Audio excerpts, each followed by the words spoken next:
Episode 3 start होता है जिसमें सेहा गिरिगो ऐप में विश मांगती है कि ग्योनो बिल्कुल पहले जैसा हो जाए। थोड़ी देर बाद हाजुन भी वहां आता है और वो अपनी शामिन बहन हायंग के बारे में सेहा को बताता है। उसकी बहन ने शामिन बनने के लिए अपनी जॉब छोड़ दी थी, इसलिए हाजुन ने अपने फ्रेंड से झूठ बोला था कि वो अब्रॉड चली गई है। फिर वो लोग टैक्सी लेते हैं, लेकिन रास्ते में एक पेड़ गिरा हुआ होता है, इसलिए ड्राइवर आगे जाने से मना कर देता है। तब वो दोनों पैदल चल के जाते हैं और हाजुन सेहा को जंगल के थ्रू अपनी बहन के घर ले जाता है। फाइनली वो लोग उसकी बहन के घर पहुंच जाते हैं, लेकिन हाजुन थोड़ा हेसिटेट करता है। वो उसे बताता है कि बेंगुल कभी उसे गेट के अंदर हायोंग से मिलने नहीं जाने देता और ये भी कहता है कि हायोंग गेट के बाहर नहीं आ सकती क्योंकि अगर वो बाहर आई तो वो मर जाएगी।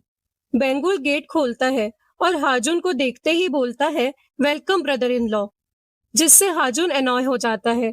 इसी बीच सेहा को ग्योनू का कॉल आता है। वो उससे पूछता है कि वो हॉस्पिटल क्यों नहीं आई और वो अभी कहाँ है। तभी अंदर से हायोंग नोटिस करती है कि कैंडल्स बुझ रहे हैं और वो तुरंत दौड़कर बाहर आती है और सेहा को चिल्लाकर कहती है ग्योनू के सवाल का जवाब ना दे। वो सेहा को बताती है कि फोन पर ग्योनू नहीं है बल्कि एक बुरी आत्मा है। फिर सेहा की आंखें वाइट हो जाती है और वो एकदम फ्रीज हो जाती है। तब हायोंग एक रस्सी से उसे बांधकर उसके हाथ से फोन गिरा देती है और हाजुन को समझाती है कि उस बुरी आत्मा ने सेहा के सोल को ट्रैप कर लिया है। हायोंग क्लियरली वार्निंग देती है कि जब तक वो सेहा को बचाएगी तब तक हाजुन न सेहा को टच करेगा और न अपने रूम से बाहर निकलेगा। अब वो अनकॉन्शियस सेहा को बाहर ऑल्टर पर ले जाते हैं। ऑल्टर पर हायोंग रिचुअल स्टार्ट करती है और बेंगुल उसकी हेल्प करता है। रिचुअल शुरू होते ही स्नेक भी अल्टर के पास आ जाता है। सेहा सडनली एक अलग ही दुनिया में चली जाती है जहां उनकी आत्मा बस होती है, शरीर नहीं। लेकिन अब भी वो अल्टर के पास ही होती है। हायोंग उसे प्रॉमिस करती है कि वो उसकी हेल्प करेगी। वो एक्सप्लेन करती है कि सरवाइव करने के लिए उसे 3 रूम्स के डोर क्रॉस करने होंगे। असली दुनिया में हायोंग बेंगुल को अगरबत्ती जलाने को बोलती है। अब आत्मा की दुनिया में हायोंग सेहा को दिखाती है कि दोनों एक वाइट सिल्क थ्रेड से कनेक्टेड है।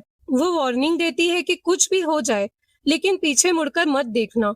अगर उसने पीछे देखा तो वो बुरी आत्मा हायोंग को भी देख लेगी और हायोंग मास्क पहनकर गायब हो जाती है। सडनली सेहा के सामने एक डोर अपीयर होता है और उसे खोलते ही खुद को अपने स्कूल के हालवे में पाती है। अब वो ह्योंगुक की डेथ वाला मोमेंट दोबारा देखती है जिसमें ह्योंगुक सेहा से हेल्प मांगता है। वो भागने की कोशिश करती है लेकिन उसे बार बार हर जगह ह्योंगुक ही दिखता है, लेकिन वो पीछे मुड़कर नहीं देखती। फाइनली उसे समझ आ जाता है कि वो रियल नहीं है और वो सीधा ह्योंगुक की बॉडी के थ्रू भाग जाती है। तभी उसके सामने दूसरा डोर अपीयर होता है। अब असली दुनिया में हायोंग बेंगुल को दूसरा अगरबत्ती जलाने को बोलती है। इस बार सेहा अपने पेरेंट्स का एक्सीडेंट और डेथ फिर से देखती है। वो उनको छोड़कर जाने में हेसिटेट करती है। हायोंग वार्निंग देती है कि टाइम खत्म हो रहा है। बेंगुल भी वार्न करता है कि अगरबत्ती ऑलमोस्ट खत्म हो चुकी है। डोर से सब देखते हुए हाजुन पैनिक होने लगता है और वो बिना कुछ सोचे समझे गिरिगो ऐप डाउनलोड कर लेता है और विश मांगने के बारे में सोचने लगता है।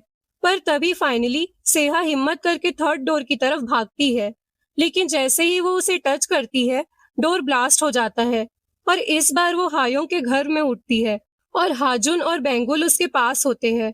वो लोग कहते हैं कि सब ठीक है और वो बच गई है, लेकिन सेहा अब भी हायोंग की वॉइस सुन रही होती है जो बार बार कह रही होती है कि ये थर्ड डोर है।